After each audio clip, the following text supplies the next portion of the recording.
Alright. Hello people of the internet, YouTube and, well, everybody, really. What I got to report? Well, my brother's gone paint mad. He's decided to paint all of the various bits and bobs on the van. He's painted the pulleys red, as you can see. They look quite cool. You're not going to see him from outside, but hey, it makes him feel good. I have been having a bit of fun down here. As you can see, there shouldn't be a big hole there, but there is. I've got to admit, if this thing had plastic wheel arch liners, it would have never have needed that there anyway. That piece of metal there, it would have been fine without it. If this thing had plastic wheel arch liners, there would be absolutely no damage on this, for, you know, no rust or anything. Obviously the thing that you should really do is cut it all out and weld new in. I'm going to be lazy and just plate over it. The thing you're not supposed to do. But I've got a method. Of course I can get access to both sides of the plate. Look at this thing here. All painted up and looking amazing now. I've cut a hole out up there. And I've done my amazing, totally incredible panel beating skills and made a right mess of it. Look at that for a mess. Oh well, better than the dent. At least that gap in the top there where all the water was draining down, at least that's gone now, so hey, it's nothing filler can't fix, huh? I don't like filler, but it is good for some things. It's like the scrape going down the side of the van. I've beaten that dent out and all. I left it slightly indented so that I can still fill it full of filler. It's a lovely dent, that. I scrape all the way down the van now. So yeah, the engine's working great now. The engine starts and runs. The timing belt doesn't try to fall off anymore. The pulley at the bottom is the only thing that stops the belt from falling off. So yeah, got to make sure that's on. I've never known of a cam belt system on a vehicle that uses the pulley to hold the cam belt on. Usually they track and they stay solid on the pulleys and don't move.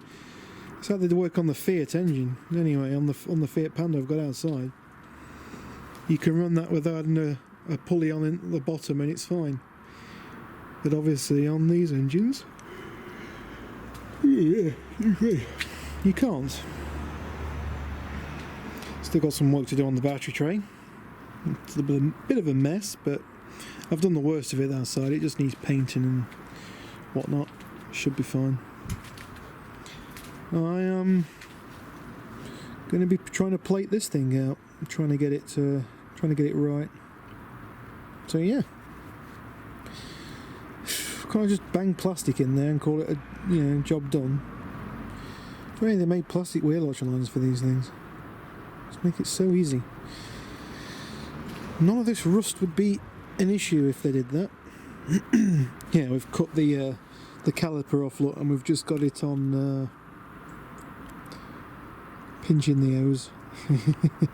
The hose has been snipped, been cut off, so yeah, you know, you've got to do it, haven't you? Right, let's get on with some work.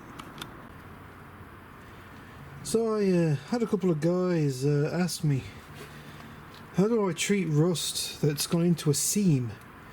You know, where the two seams have rusted out, but they've not rusted through, if that makes sense. They're not, you know, completely got rid of it. You know, the seam's still there. Now this seam here is obviously on the driver's side wheel arch. UK driver's side, that is. And what's happened is that water is shut up inside the wheel arch and it's, you know, underseal's cracked and whatnot, and water's got in to the seam and it's worked its way in and through, and you can actually see here where water has been running down into the footwell, sorry, from the wheel arch side. You imagine what it's like in heavy rain. It's, you know, the wheels literally act like a pump almost, spraying water up at you know, pretty decent pressure. Okay, the water's flew through the air first, but still you can imagine that constantly going at it if you're going through, say, rain or something. So what I do is it's dead basic really. I just prise the skins apart as best as I can, you know, trying to leave the what do you call it, it's the spot welds intact. Where it's really bad, I'll prise it apart where I can see it's physically bulging. Where it's not bulging, I will not pry it apart. I mean, we've even got rust down here, look, where it's sort of ran down, yeah, all the way down. Reason why I think this side is the more rusty side is because I guess it's the side where puddles and things don't wash the salt off, you know, and it sort of just stays in there eating away at it slowly, I guess. Can't really figure it out. Much more than that, there's a bit of rust in there, look. In fact, that's a very good demonstration of what it's like. You see there's like a little, almost looks like a tongue sticking out, and that is corrosion. Now if you're really good, unfortunately I'm not that great, but if you're really good, I haven't got any hands, you can get a screwdriver in there and just flick that rust out. Yeah, and then once you've got all the rust out and you're happy with it, as much as you can of course, try and make sure you can seal it from both sides, so the side where the water's getting in and the side where the seam is, you know. If it's like going into a cavity, I guess that sucks for you, but one thing you can do if that does happen is get a, you know, a wax sealing gun or cavity waxing gun and spray and pray basically. Spray and pray. Hope you can get it in there and seal all the gaps up from inside there. I know you won't be able to get in there to sort the rust out, but hey, you can try and stop it. Obviously if rust has constantly got oil all over it, it's not going to corrode out more because air can't get to it, you know, and especially moisture, because obviously oil repels water to some extent anyway, unless of course it's mixed in with it. But whatever. What you do then is I recommend using a metal based paint like Hammerite. Hammerite's good. The old stuff was better. Old Hammerite was really good, but the yeah, you know, you want a metal based paint that's got a rust converter built into it. And I say Hammerite because it's, you know, it's what everyone knows, isn't it? But I guess there's cheaper brands out there and whatnot. I'm just fortunate to be able to get my hands on this stuff at a decent price. So, well, I say decent price. I got a Halfords trade card. What do you expect? And then just paint it in, you know, into the two seams as best as you can. Do it both sides if you can. If not, try and, you know, use a nice fine brush to push as much paint into the skins as you possibly can. And then while the paint is still wet, force the two skins back together again. So you've got that paint sat in there. It's working on both surfaces of the metal.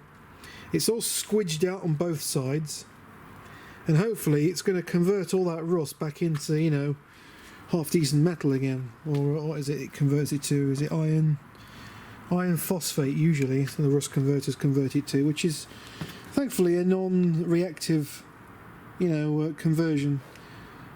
So that's much better. So obviously once you've done that, you know, you're going to obviously be hammering the two skins apart, you know, sorry, back together again. You're going to chip the paint, or, you know, not, well, chip it because it's not going to be dry yet, but you're going to mark the paint. So just make sure when you're happy with the two skins back together again, or three skins if you're really unlucky, or on this van, bloody 5 skins, they all come together in one area, and you got 5 of them all rotted out that you've got to try and pry apart. That's down there, that is. and that inside and just underneath is a right bloody nightmare. I don't know who designed that. Anyway,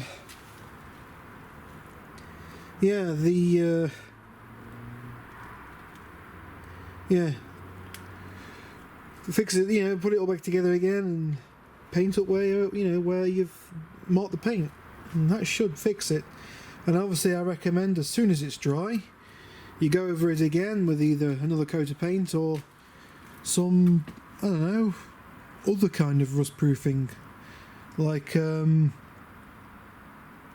know, I'd go for something along the lines of like an under seal. I know it's supposed to go underneath the car, but for somewhere like this wheel arch where it's going to be constantly getting like pressure put on it, weight put on it, the paint inside the two skins is eventually going to crack. It's inevitable, it's going to happen, because you're constantly, you imagine you jump in the step and your foot goes on there, right there. In fact, I'm pretty damn sure that's how this under seal has cracked previously, because that's where you put your feet and that's where all your weight goes. So yeah, just like I say, put some nice under seal in there, mix it with a bit of Waxol maybe, so it maintains its tackiness. That way whenever it gets warm again, the temperature goes above 22, 23 degrees in the summertime, it'll merge itself back together again. Good stuff. Good stuff. So yeah, that's what I do, and obviously just go with a heat gun. If you suspect there's moisture in there, before you paint it up, just go over it with a heat gun or something, hairdryer, just to try and heat it up, get that moisture out there. Because Amorites and under seals and Waxols and things do not like water. They like to prevent water getting in, but they don't like bonding to a surface that's damp. So obviously you've got to try and remove the damp.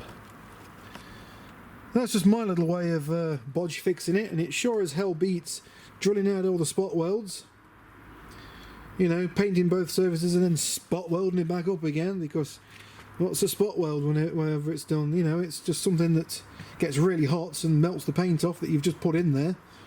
My method, you can maintain the spot welds in there and you just crimp all the metal back together again. That way you're not making any, any marks in the paint inside the two skins. Just my way of doing it. Not the right way, by far not the right way, but it's a lazy way. And hey, those who know me know I'm quite lazy, so there you go. I'll always look for an alternative way of doing a hard task. Microsoft should hire me, eh? Yeah, there you go, that's some of the rust I've got to sort out there. Look, I can get the bloody camera in. Sorry, this is I really should have took my glove off before I started recording. There you go. Nice, doesn't look like much, but believe me, it's pretty substantial in there.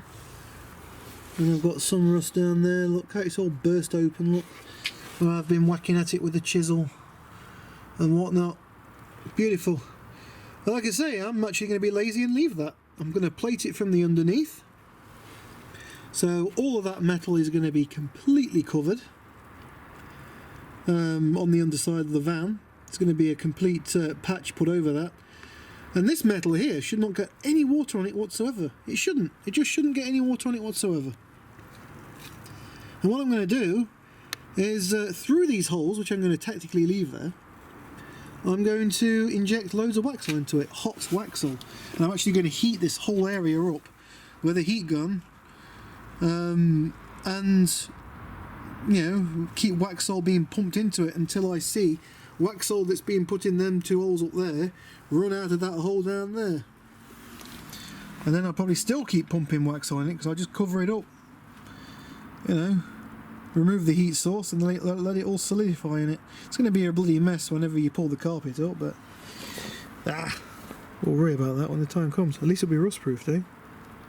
Again, not the correct way of doing it. The correct way is to cut it all out, but it's the bloody lazy way of doing it, and yeah, I'm lazy. And like I say, if air and water can't get to it, it can't rust. It physically can't. So there you go.